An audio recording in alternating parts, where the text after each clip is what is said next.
was there a song or an artist that was not on your radar that you didn't know about that a friend or family member put you onto and you became an immediate huge fan of? For me, it was we were on tour with Busta Rhymes somewhere or doing a show with Busta Rhymes, and he kept talking about this kid named Slim Shady, and he was quoting lines from the song Slim Shady. I'm like, who's that? He goes, oh, it's this kid Eminem. Dre's working with him and all this, right?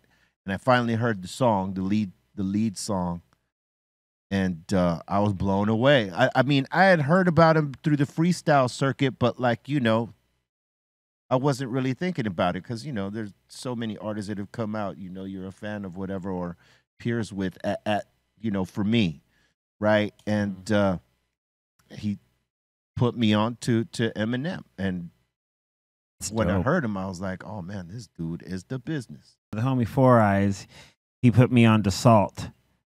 Which is like he was like, hey man, it's funny because we were just talking about Salt is this group in the UK that they're kind of anonymous, except there's some known members of them, but they create like hip hop, soul, jazz, avant-garde, like orchestral, like it's a brilliant collective of artists and musicians, and it's some of the best music. Like to this day, like I've been listening to it for like the last like 4 years. And it's music that will stick with me.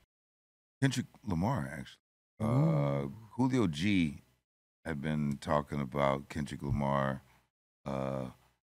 and this is when he had Section 80 out.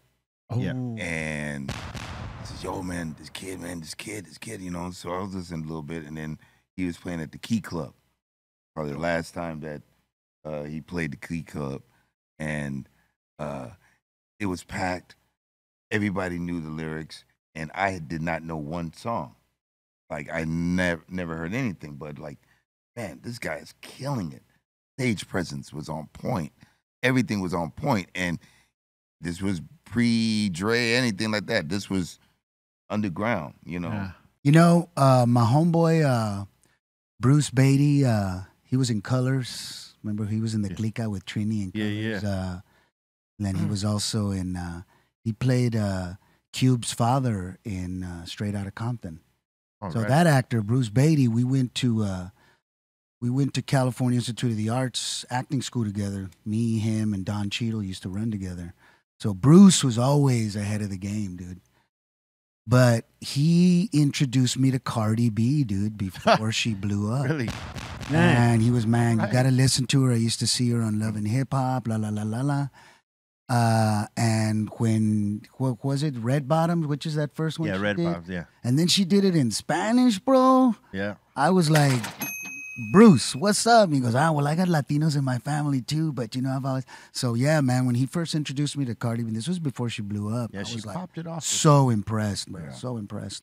My old neighbor, he was Trinidadian dude, and played Supercat for him. Ghetto Red Hot. Yeah. First time, and it wasn't on the radio yet. So this like dancehall was real big in New York, but this hadn't hit the radio yet. So you know, like you hear something instantly, like God damn, that's a banger. Classic. That was it, and I stayed a big fan too for. And that was a classic. Ghetto Red Hot, man. Yeah, and the whole album, that whole album was ridiculous. Was, Heavy D, everything. It was just a great album. Dude, the Salam Remy remix, the hip hop mix, that was woo.